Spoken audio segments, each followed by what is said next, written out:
الحمد لله رب العالمين والعاقبة للمتقين والصلاة والسلام على رسوله وعلى آله وأصحابه أجمعين. أما بعد فأعوذ بالله من الشيطان الرجيم. بسم الله الرحمن الرحيم. ربنا وابعث فيهم رسولا منهم يتلو عليهم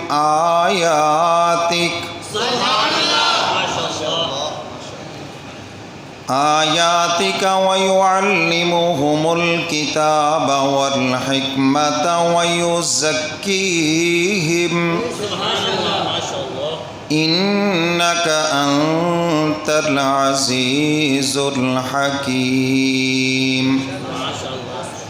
صدق الله مولانا العظيم وصدق رسوله النبي الكريم ونحن على ذلك من الشاهدين والشاكرين والحمد لله رب العالمین.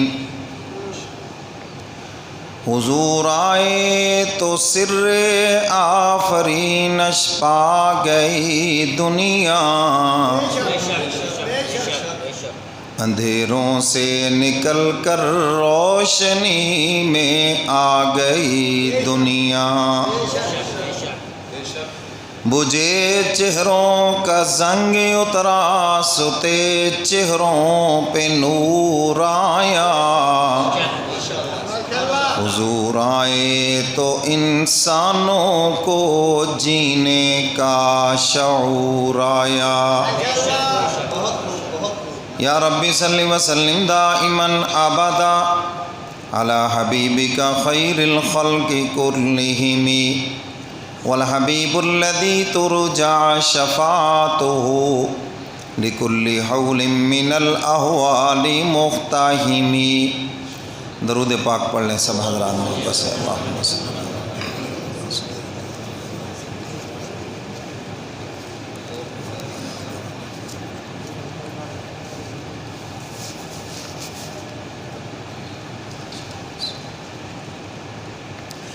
میرے واجب الاحترام معزز حاضرین،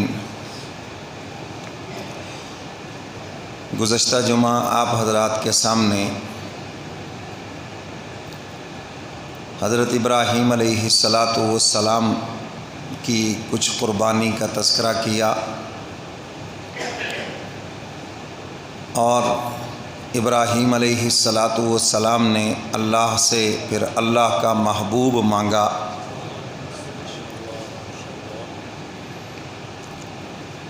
اور یہ اتنی بڑی نعمت ایسے نہیں ملی، بہت بڑی قربانی بھی دینی پڑی.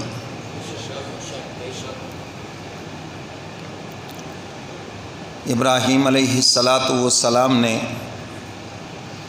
جب اللہ کا گھر تعمیر فرما دیا،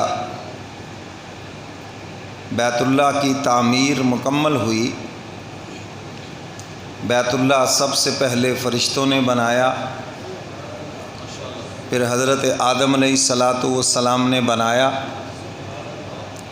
اور پھر حضرت ابراہیم علیہ السلام نے بنایا،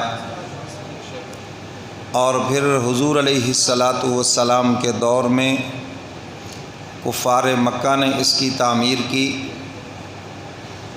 اور انہوں نے یہ شرط لگائی کہ جتنے ہمارے پاس حلال کے پیسے ہیں وہ اللہ کے گھر کی تعمیر میں لگائیں گے.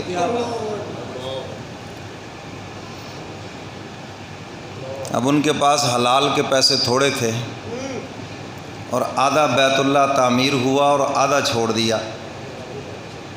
اس میں بھی غریبوں کا فائدہ ہے، ورنہ مجھے اور آپ کو کون بیت اللہ میں جانے دیتا. تو اب جو حتیم ساتھ ہے وہاں جو نماز پڑھ لیتا ہے وہ بھی بیت اللہ کے اندر ہی نماز پڑھتا ہے. اللہ تعالیٰ کے ہر کام میں کوئی نہ کوئی حکمت ہوتی ہے۔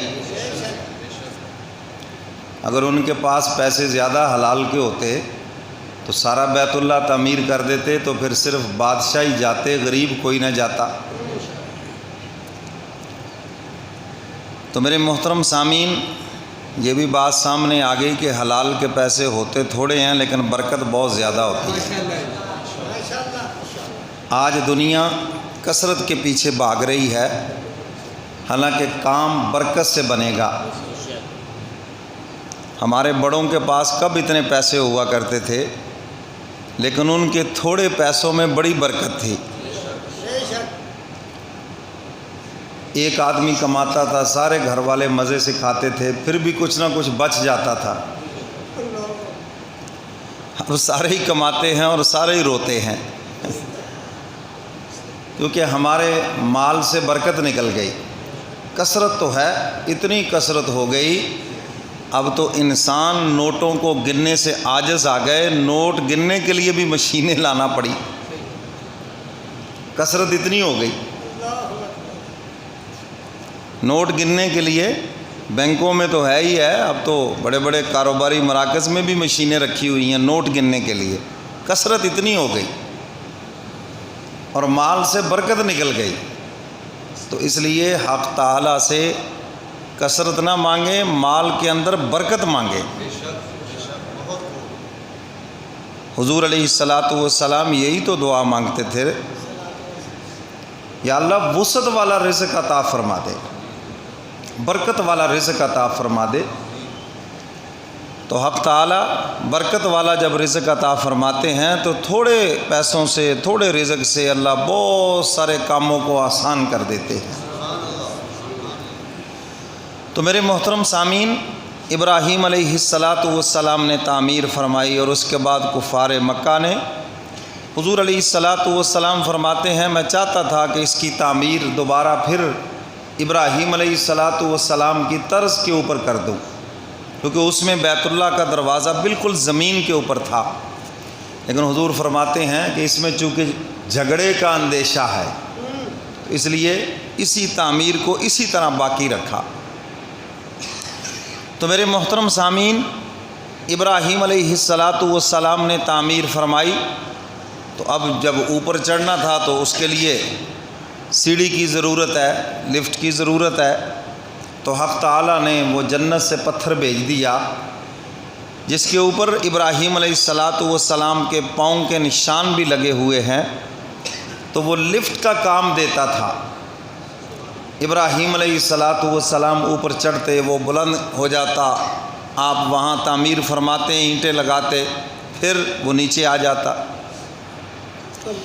تو جب بیت اللہ کی تعمیر مکمل ہو گئی تو اب مزدور مزدوری مانگتا ہے، ٹھیکیدار بھی کہتا ہے جی حساب کر لو جی، جو لینا دینا ہے کریں جی، ہمارے ساتھ کوئی انعام بھی دیں، کہتے ہیں یا نہیں کہتے؟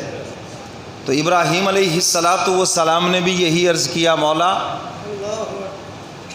اب میں نے تیرا گھر بنا دیا ہے تو مزدوری بھی چاہیے، انعام بھی چاہیے۔ فرمایا ٹھیک ہے، مانگو، آج جو بھی مانگو گے ہم تمہیں نقد ہی عطا کریں گے۔